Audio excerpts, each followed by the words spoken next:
ہر روز کی ٹینشن اور سٹریس خواتین کو اندر اور باہر سے بدل دیتا ہے۔ یہ آپ کی جوانی اور زندگی کو کھا جاتا ہے، آپ کو تھکن سے چور چور کر دیتا ہے، چاہے آپ نے سارا دن کوئی کام نہ کیا ہو، جس کی وجہ سے آپ اپنی عمر سے بڑی نظر آتی ہیں اور بوڑھی لگنے لگتی ہیں۔ آج کی اس ویڈیو میں آپ کے ساتھ وہ تبدیلیاں اور نقصانات شیئر کروں گی جو سٹریس یعنی ٹینشن کی وجہ سے ہوتے ہیں۔ آج کی ویڈیو سبھی خواتین کے لیے بہت اہم ہے، خاص طور پر ان خواتین کے لیے جو جوائنٹ فیملی سسٹم میں رہتی ہیں اور چھوٹی چھوٹی باتوں کو دل پر لے لیتی ہیں اور پریشان رہتی ہیں۔ السلام علیکم، this is Aqsa and you are listening Aqsa's life talk. I hope you all are doing great by the grace of Allah. الحمدللہ میں بالکل ٹھیک ٹھاک ہوں اور اللہ کے فضل سے خیریت سے ہوں۔ شروع کرتے ہیں اپنی آج کی ویڈیو۔ تو سب سے پہلے جو نقصان ہمیں ہوتا ہے وہ ہے سکن چینجز، یعنی ہماری رنگت کا بدل جانا۔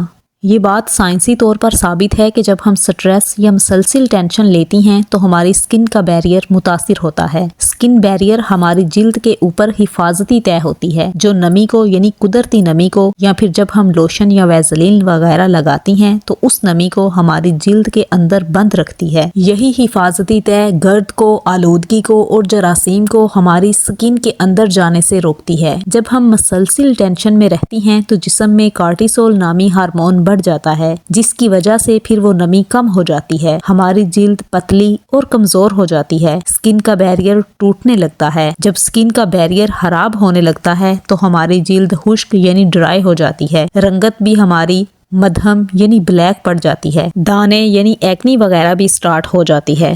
میں خود بھی آج کل بہت زیادہ مینٹلی سٹریس میں تھی اور میری اس ویڈیو کے لیٹ ہونے کی وجہ بھی مینٹلی سٹریس تھا۔ کچھ تو طبیعت بھی خراب تھی مگر گھر میں بھی پریشانی بنی ہوئی تھی، اور یہ چیزیں میں نے خود محسوس کی ہیں کہ میری سکن ایک دم یعنی 2 سے 3 دنوں میں ہی پریشانی کی وجہ سے بہت زیادہ بلیک یعنی کالی ہو گئی تھی، بہت زیادہ ڈرائی ہو گئی تھی۔ میرے ہاتھ ایسے تھے جریوں سے بھرے ہوئے جیسے بزرگوں کے ہوتے ہیں۔ مجھے نیند بھی صحیح نہیں آتی تھی، بہت لیٹ نیند آتی تھی اور پھر وقفے سے خود ہی آنکھ کھل جاتی تھی، اور جب آنکھ کھلتی تھی تو پھر وہی باتیں میرے ذہن میں گھومنے لگتی، میں پھر انہی باتوں کو سوچنے لگتی اور اسی طرح گھنٹہ 1.5 گھنٹہ گزر جاتا، اور جب دماغ تھک جاتا تو پھر اونگ آ جاتی، اور جب سو جاتی تو گھنٹے 1.5 گھنٹے بعد پھر دوبارہ آنکھ کھل جاتی، اور ساری رات میرے ساتھ یہی ہوتا رہا۔ پوری رات میری 4 سے 5 دفعہ آنکھ کھلتی۔ تو ہمارا سٹریس ہمیں نیند بھی پوری نہیں کرنے دیتا، یعنی سٹریس سے ہماری نیند بھی پوری نہیں ہوتی، ہم سے کھایا پیا بھی کچھ نہیں جاتا، ہماری بھوک ختم ہو جاتی ہے، اور اگر بھوک محسوس بھی ہو رہی ہو نا تو نوالا ہمارے حلق سے نیچے نہیں جاتا پریشانی کی وجہ سے۔ ہمارا نظام ہاضمہ بھی جو ہے نا وہ سلو ہو جاتا ہے، ہمارے منہ کا ذائقہ بدل جاتا ہے، منہ ایسے کڑوا ہو جاتا ہے جیسے شدید بخار میں ہوتا ہے۔ میرے ساتھ خود یہ سب ہوا ہے، میرے اپنے منہ کا ذائقہ بدل گیا تھا، منہ ہر وقت کڑوا رہتا تھا، رنگت بجھ گئی تھی اور کالی لگنے لگی تھی، اور یہ سٹریس بہت بری چیز ہے۔ دوسری بات یہ ہے کہ سٹریس میں کھانا پینا مت چھوڑیں۔ دیکھیں، سٹریس میں ہمارا جسم پہلے ہی بہت زیادہ کمزور ہوتا ہے، اور جب ہم پورا دن کھانا بھی نہیں کھاتی تو ہمارا شوگر لیول مزید گر جاتا ہے، اور پھر دماغ کو بھی کوئی توانائی نہیں ملتی۔ اس لیے بھوک نہ بھی ہو اور دل نہ بھی کر رہا ہو، پھر بھی آپ نے 3 ٹائم کچھ نہ کچھ ضرور کھانا ہے۔ بے شک آپ نرم غذا کھا لیں جو آسانی سے ہضم ہو جائے، دودھ میں رس بھگو کر کھا لیں، بریڈ کو دودھ کے ساتھ لے لیں، نرم سی کھچڑی بنا لیں، دلیا بنا لیں، یا 1 یا 2 انڈے ابال کر دودھ کے ساتھ کھا لیں، کوئی بھی فروٹ کھا لیں جو آپ کو پسند ہو، جو آپ کے پاس اویلیبل ہو۔ اگر آپ کے پاس اخروٹ بادام پڑے ہیں تو وہ کھا لیں، مگر کچھ نہ کچھ کھائیں ضرور، ناغا بالکل آپ نے نہیں کرنا، اور جو بھی کھائیں کھانے کے بعد نیم گرم دودھ یا نیم گرم پانی ضرور پئیں۔ پریشانی کی وجہ سے ہماری ہمت پہلے ہی ختم ہو چکی ہوتی ہے، مگر جب ہم پھر کھاتے کچھ نہیں تو جسم کو بالکل ہی توانائی نہیں ملتی، تو اس سے ہم بہت زیادہ کمزور ہونے لگتی ہیں، بہت زیادہ ہم کمزوری محسوس کرنے لگتی ہیں اور خود کو بیمار تصور کرنے لگتی ہیں۔ اس لیے آپ جتنی بھی پریشان ہیں، آپ جتنے بھی سٹریس میں ہیں، کوئی بھی آپ کو فکر ہے، آپ نے کھانا پینا نہیں چھوڑنا۔ ہاں، اپنی خوراک بدل لیں، اگر آپ سے روٹی نہیں کھائی جا رہی تو کوئی نرم غذا کھا لیں، جیسا کہ میں نے آپ کو پہلے بتایا ہے۔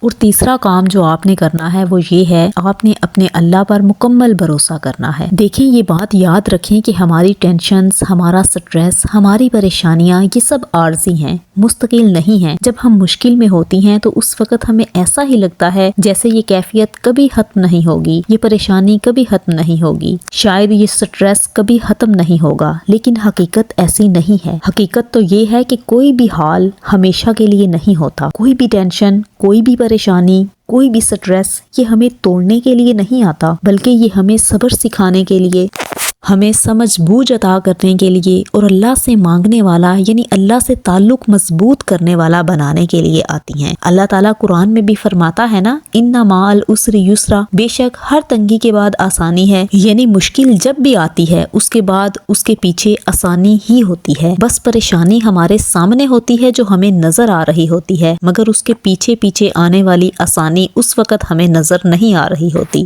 دیکھیں، اگر آج ہم کسی وجہ سے رو رہی ہیں نا، تو ہو سکتا ہے کہ کل کے دن میں اللہ تعالیٰ نے ہمارے لیے مسکراہٹیں لکھی ہوں۔ اگر آج ہم خود کو بے بس محسوس کر رہی ہیں نا، تو ہو سکتا ہے کہ کل کو اللہ تعالیٰ ہمیں طاقتور یعنی اختیار والا بنا دے۔ ہمارا آج کا سٹریس کل کا ہمارا سکون بن سکتا ہے۔ بس ایک چیز اپنا لیں، اس مشکل میں، اس پریشانی اور سٹریس میں اللہ سے ضرور جڑے رہیں۔ اچھے وقت کی امید کا دامن کبھی نہ چھوڑیں، خود کو بھی الزام نہ دیں، کیونکہ پریشانی بھی اللہ کی عطا سے آتی ہے۔ اللہ سے جڑی رہیں، اس سے دعا مانگیں، اے اللہ میں غم اور پریشانی سے تیری پناہ مانگتی ہوں، میرے لیے میرا اللہ کافی ہے، اس کے سوا کوئی معبود نہیں، اسی پر میں نے بھروسہ کیا۔ اے اللہ میرا دل دماغ تھک گیا ہے، تو ہی مجھے سکون دے اور اس مشکل کو میرے لیے آسانی میں بدل دے۔ آپ دیکھیے گا اللہ آپ کی پریشانی ضرور دور کرے گا، اور اللہ کبھی دیر نہیں کرتا، وہ بس بہترین وقت کا انتظار کرتا ہے۔ تو یہ پریشانی کا وقت بھی گزر جائے گا اور انشاءاللہ اچھا وقت ضرور آئے گا۔ آخر میں یہ بات یاد رکھیں، ہمارا سٹریس، ہماری پریشانی اور ہماری فکریں سب عارضی ہیں، مگر اللہ تعالیٰ کی رحمت ہمیشہ ہمیشہ کے لیے ہے۔ آخر میں اللہ تعالیٰ سے دعا ہے کہ اللہ ہمارے دلوں کا بوجھ ہلکا کر دے، ہماری پریشانیوں کو راحت میں بدل دے، ہمارے حال کو اپنے فضل سے بہتر بنا دے، ہمیں صبر اور سکون عطا فرما دے، اور ہمیں مشکل کے بعد وہ آسانیاں عطا فرما دے جن کی امیدیں ہم نے تجھ سے لگا رکھی ہیں، ہمیں اس حال سے نکال کر اچھے وقت میں داخل فرما، آمین۔ If you like this video, please subscribe to my channel and share it with your friends and family members. Maybe this small message can change someone's life. See you in the next video, inshallah. Till then, stay happy and stay positive.